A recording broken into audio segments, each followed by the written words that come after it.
buổi chiều ngài tan xa cho tận lối dìm khó xiết ăn tô cú xí trôi ngà sim xong ôi con ngày ôi tôi mai xa lối con dìn buổi ngà miang xuôi sáng to ăn niang treo ăn dàn lối có bét sang nhìn cái thi phòng một chiếc liu chốt ly khói ngà cù hiong ngày hi mong thiên bún chít cả hăng cây lù chít cả ôi héo lối hô hô dâng chú trong hi lia thiên chín chít nang cung phiến ngã cây miang suy bôi sang to a nhong hin hi mong dịu dít nhẹ theo bùn ngái kỳ vui hi mong thiên héo lối cây ngã miang suy rồi xe cây sóng kín hà trăng phân miên sáng to to lui chít ca trắng chiều nhìn trên hè con bồi khu to hè mày xa con to truy chiều nhìn héo xiong chít ca hàng chó hết trôi xe sóng lì nhìn chiang chít chín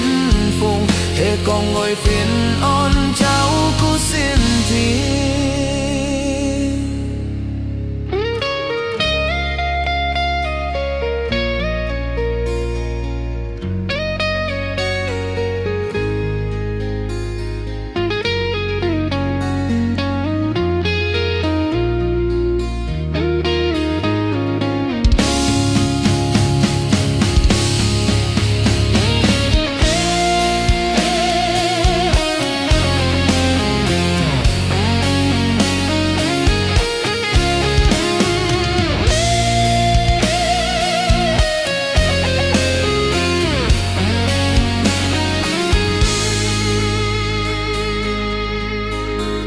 Giết buổi chiều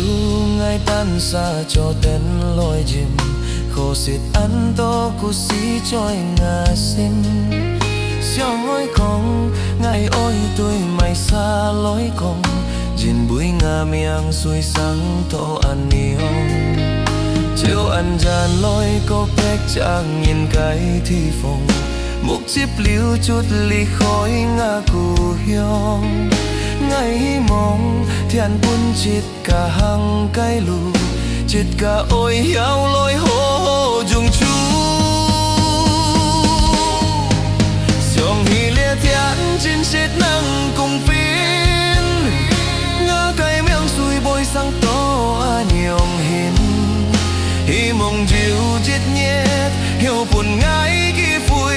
hi mong thiên héo lối cây ngã miang xuôi